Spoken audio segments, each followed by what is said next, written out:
Hello. Welcome to the Congressional Robotics Caucus briefing. I'm David Rupersberger with the Technology Collaborative out of Pittsburgh, Pennsylvania. First thing I want to do is recognize our co-sponsors and partners on this event: Computer Research Association, IEEE USA, and Carnegie Mellon University.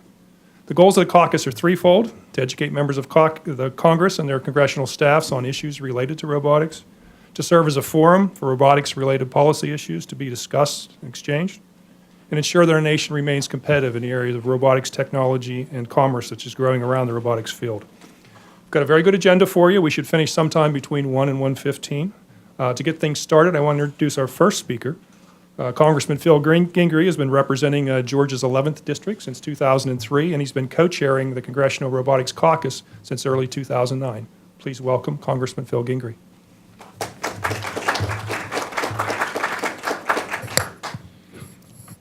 Well, thank you very much, and of course it is a pleasure to be with you this afternoon and to serve as the co-chair of the Robotics Caucus here in the House of Representatives. My co-chair, Mike Doyle from Pennsylvania, has been at most of these meetings. I think this has been the third presentation that we've had, and I am particularly happy to be with you today, and you will hear from some folks back from my home, and they will be introduced momentarily, but they stand here beside me, and I want to mention them in my remarks. As I say, along with my co-chair, Mike Doyle, welcome everyone to this year's third and I guess the final Congressional Robotics Caucus briefing. I am proud to serve in this capacity and will keep my remarks brief so we can get to today's presenters. The topic for today's briefing is very timely given last night's action. I'm sure you're all aware that the House passed the NASA reauthorization bill, and that will provide critical resources over the next 3 years. There's no federal agency that has risen to the challenge of innovation over the last 50 years like has NASA. We, as a nation, are today the fortunate heirs of NASA's legacy, that of conviction, resolve, and indeed achievement. When the Soviets put a man on, actually put a man into orbit, thank goodness they didn't put the man on the moon, we did that. But when the Soviets, back in, I guess, the early 60s, put a man into orbit, NASA was challenged by President Kennedy. I remember that so well. In the truest form of American competitive spirit, to put a man on the moon. And as we all know, that was done in 1969, I guess July of 1969, about the time of my what birthday. I won't admit to what birthday that was. As NASA continues to work to deliver cargo to the International Space Station and complete the next generation human flight spacecraft, I fully anticipate robotics to be a key component at the agency. That's why I'm excited to hear from today's speakers about the future of robotics in space exploration. And in particular, I am proud to say that I have a group of constituents here from Marietta, Georgia. See their smiling faces? Everybody from Georgia smiles. They're from the Carlton J. Kell High School robotics team. Now, let me put a little bit of a face on that. Corky Kell was the man. His name, of course, Carlton J. Kell. When I first went to Marietta in 1975, Corky Kell was an outstanding educator and coach at Wheeler High School. And Wheeler High School at the time was one of the premier high schools in Cobb County. I think we probably now have 17 high schools. Seems like we get a new one every 2 years in a county of 675,000 people. But Wheeler had this outstanding football team, and that outstanding coach was Corky Kell. His wife was a teacher. She's a retired teacher now in Marietta and Cobb County. And their son, one of their children, Tane Kell, is a Superior Court judge, an excellent judge in the Cobb Judicial District. This group, this robotics team under the leadership of Ed Barker, and sponsored in part by NASA. The Kell High School robotics team is a 3-time winner of the first robotics competition's regional chairman's award. Not the least, they are also winner of the Kleiner, Perkins, Caulfield, and Byers Award for Business Planning and Execution, and more recently winner of the SeaWorld Busch Gardens Environmental Excellence Award. So you can see how proud I am to be among these bright students, and indeed I am, to have such an accomplished group of students from my congressional district here today, because I believe that these young men and women are the future of science, technology, education, and math education. I say it's science, technology, engineering, and math education in this country. And it's always refreshing to see such a commitment to the future of space exploration. Today, the Kell robotics team will be demonstrating their mission to planet Earth. We look forward to seeing that. Like all of you, I wholeheartedly believe in the potential that robotics has in the United States. As a practicing physician for 31 years, when I go back now and I see some of my colleagues who are performing hysterectomies with the Da Vinci robotic technique, where the physician is actually in a corner of the room and the patient's in the middle of the room on the operating table, and the doctors utilizing joysticks to do things that we did as recently as 10 years ago by hand. It's absolutely amazing to see that in the field of gynecology. I want to especially thank each of you for your continued attendance at our briefings. Without your support, the Congressional Robotics Caucus would not have the ability to educate and to help influence robotic-related policy now and certainly in the future. We look forward to seeing you next year. As you know, this is a little brief respite from our congressional duties until at least November the 15th, as we all head back to our respective districts and get ready for these midterm elections. But what's really important is not so much elections, but it is policy and doing the right thing and doing it in a bipartisan way, and to have young people like this group from Kell High School robotics team to lead us into the future. Thank you so very much.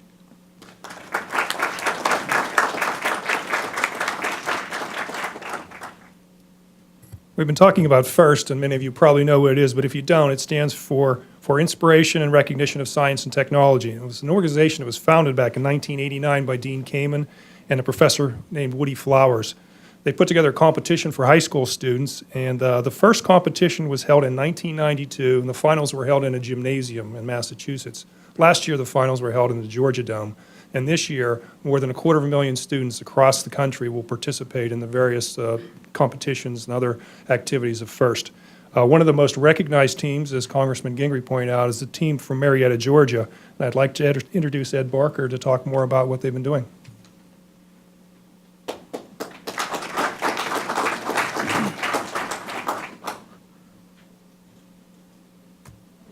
Congressman Gingrey, Congressman Dole, members of Congress, guests. A year ago, Dean Kamen stood here and told you about something called FIRST. FIRST, the nonprofit organization that promotes STEM education, science, technology, engineering, and math. Today, we are not here to tell you about FIRST. We are here to tell you about some of the things that students in the FIRST program are doing beyond FIRST. The students of the Carlton J. Kell High School robotics team not only compete in the FIRST robotics competition, they're going beyond FIRST to apply what they have learned toward creating solutions to real-world problems. These students are on a mission to planet Earth. I'd like to introduce our Student Executive Director, Alex Epstein. Thank you, Ed. 3 years ago, our team began a relatively simple clean water initiative. What started as a few Don't Pollute posters at community events has expanded into a nationally recognized engineering and environmental awareness program. Ultimately, this became the Kell Robotics Applied Robotics for Marine Sustainability program. This multifaceted effort incorporates engineering, inspiration, marketing, and education ideas based around Corky, whom, depending on which side of the program you look at, is either a trash-collecting remotely operated vehicle or a robotic crab children's character. The remotely operated vehicle is a team-designed watercraft that can collect trash from lakes, rivers, and streams. By the summer of 2009, we had designed and built a simple machine based off of 2 floating pontoons, 2 motors, some aluminum framing, and a winch and basket mechanism. In partnership with the Piedmont Park Conservancy, which oversees one of Atlanta's largest parks, our team brought Corky the ROV down to Piedmont Park's unfortunately polluted lake for multiple trial runs. These tests included showing the ROV in action at the park's Green Day and coinciding Green concert with Paul McCartney. These public exhibitions allowed us to gain some momentum and show people what we were trying to do. Complementary to Corky the ROV is Corky the Crab, a robotic crab that cleans up the oceans. This character is part of different efforts aimed at young children. The first was a student-drawn coloring book featuring Corky encouraging children to help him by not polluting. Along with this coloring book, children and parents were directed to our art contest, which asked 2nd through 4th grade students to help us in designing our water-cleaning robot. Winners, who received tickets to the Georgia Aquarium, are judged based on how they thought about and engineered their design. The art contest goes hand in hand with a lesson plan that the team created to help elementary school teachers teach students about pollution. The project has been featured in ASME's Mechanical Engineering magazine and even gathered the attention of Philippe Cousteau in Discovery Education. Over the last 18 years, the SeaWorld Busch Gardens Environmental Excellence Awards has awarded nearly $1.8 million to more than 150 schools in 35 U.S. states and territories. In 2010, our team was given this honor. The award was in recognition for our work in demonstrating how students in the first robotics competition are applying their skills and imagination and showing the world how science and technology is important to our future environmental sustainability. We were given an all-expenses-paid trip to Tampa, had Adventure Island Water Park all to ourselves, got to ride all the rides at Busch Gardens, hang out with the animals, eat dinner with Jack Hanna, and received $10,000 to continue our efforts. But like any good engineering project, the first version will never be perfect. So I'm going to hand this off to our current Director of Applied Robotics for Marine Sustainability, Carly Schulter, to talk about the 2nd generation Corky 2. Thank you, Alex. After using the ROV in the field this last summer, ideas for improvements began to grow throughout the team. As a result of the robot's inability to collect debris from the edges of the water, the most developed concept was to build a continuous conveyor system to rake the debris in from the banks with greater ease. Soon after, our attention was drawn to the Lemelson MIT Invent-Teams grant. Lemelson MIT Invent-Teams are teams of high school students, teachers, and mentors that receive grants of up to $10,000 to invent technological solutions to real-world problems. The Invent-Team initiative is designed to excite high school students about invention through science, math, engineering, and technology, empower students to problem solve, and encourage an inventive culture in schools and communities. We applied for and were selected as finalists for this grant. Around the same time we were selected, the BP oil spill incident occurred, and our goal quickly changed. Using the agile management process that we adopted from our mentors at General Electric, we developed the following scenario. A ship has wrecked off the eastern coast. Oil is spreading through the water and invading the north inlet. The massive estuary is contaminated, but due to the shallow water, most oil collection systems aren't available to work in these conditions. What do you do? We spent our entire summer trying to answer this question. Taking what we had already developed for our original version of Corky 2, we adapted it for oil, recovery, and capture, earning it a new name, Orca. Orca will utilize a conveyor system to collect oil and other miscellaneous debris. Much like NASA attaches modules to build space stations, we will mate Orca to the existing ROV, as shown.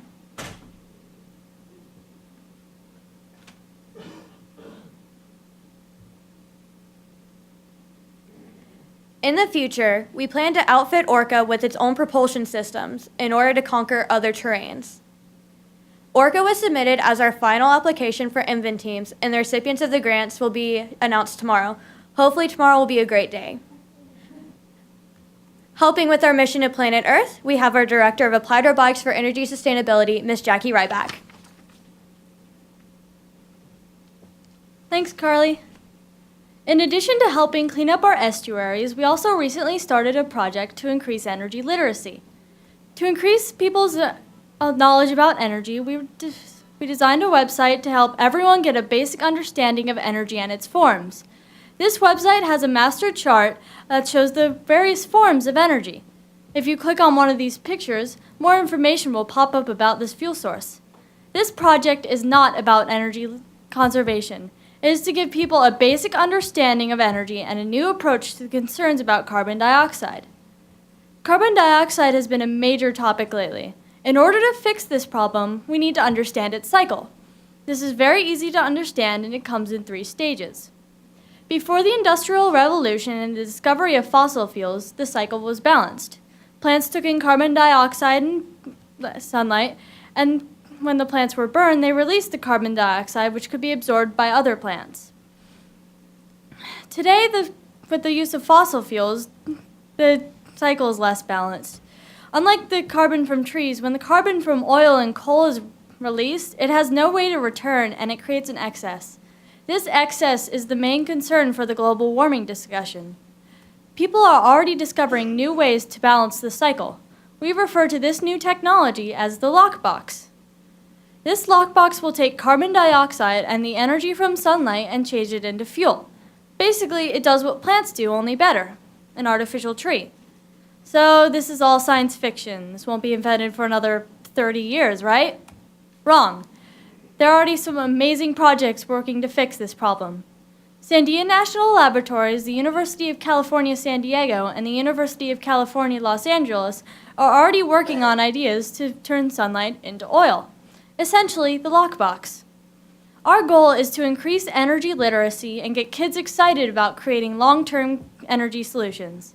And now, our engineering director, Stephen Black. Thank you, Jackie. The things that we've learned in FIRST have inspired us, and we've learned experienced things that for national defense. Each year, there's a national defense conference held in Orlando. It's called ITSEC. It's a world's largest modeling, training, and simulation conference. There are about 19,000 participants from our Defense Department and our allied countries that go there. They come to show off new products and advances in current products. Over 600 companies come, and many people from the Army, Air Force, Navy, and Marines show. There are only 12 students that get invited to this conference each year, and the 2 girls in the middle are representatives from our school. Even though we are students, during this week off, we have homework to do, so we do it. We're planning to create a simulator like this one for the drivers of our Orca machine, so they have experience before they even hit the fields.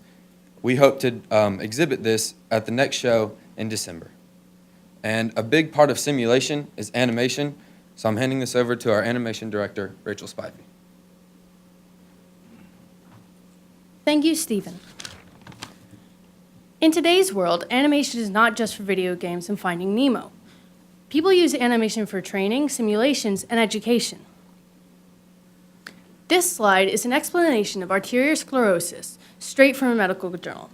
I'm guessing that this is a pretty difficult thing to understand, even if you are a medical doctor.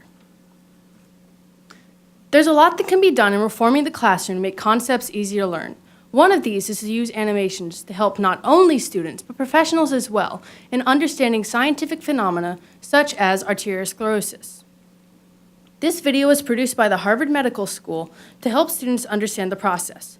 Combining a graphic representation with an audible explanation can go a long way towards understanding that research paper. In the past, we have talked about STEM education, science, technology, engineering, and math.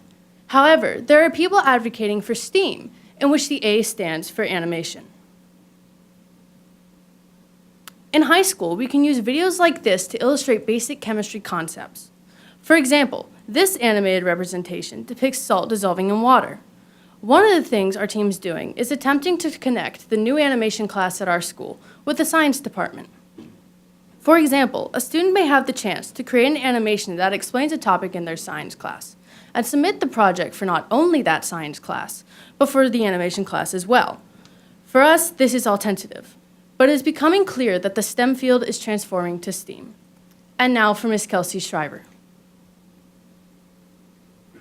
Thank you, Rachel. Someone said, "Those that know science cannot communicate, and those that can communicate do not excel in science." How many scientists and engineers do you know that cannot communicate well? We've taken on the task of trying to close this gap and help communicate to the public the importance of science, technology, engineering, and math. In the last 4 years, we have taken a big step on our team in building a production group. The production group started out with a couple guys creating a graphic-based movie from a basic editing program. In a short year, we morphed into the Kell Robotics production group. Due to a new teacher and mentor at our school, we were granted access to a professional-grade camera. This camera traveled with us down to Piedmont Park. Sorry. I hit the next button. Where's the mouse? Where is? Oh, I can keep going. where is the mouse? Okay, go ahead. Okay, sorry. This camera traveled with us down on the weekends to Piedmont Park to capture our ROV Corky at work. We wrote scripts and shot interviews. The end product was a 7-minute and 30-second video entitled Corky Goes to Piedmont Park. This video has aired on Cobb Educational Television, Marine Business Television, YouTube, as well as on our website. This means that the video can be viewed from all around the world. The completion of our first big production lit a fire, so to speak, on our team. In 2009, we purchased a computer with professional-grade editing software, as well as a camera that is the same model used to shoot primetime television shows like Ugly Betty. Having the chance to use this equipment gives us a competitive advantage over just about anybody our age. We began producing videos left and right. Our quality work didn't go unnoticed. At the beginning of 2010, we went to the Massachusetts Institute of Technology with the idea to start an MIT Mentorship Initiative series to recruit new mentors for first teams from MIT. They embraced the idea.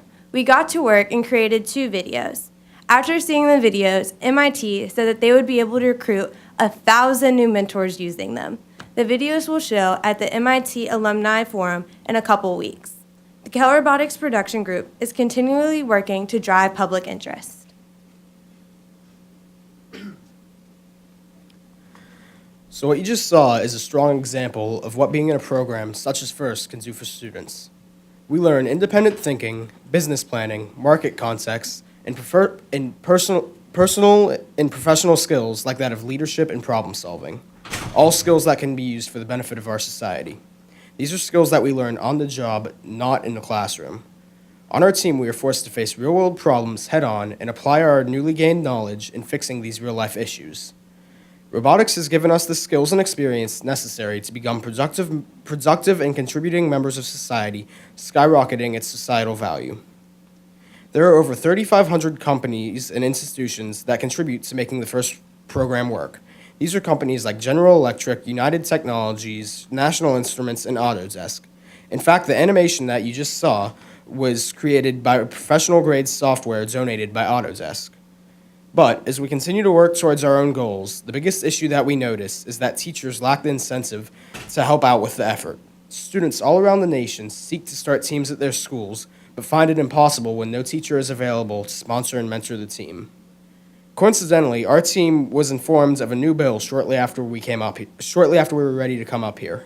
Senate Bill 3732, the Innovation Inspiration School Grant Program, does a great job of addressing the problem and supporting programs like this. On that note, we would like to invite you to visit our website for further information. Thank you for having us today.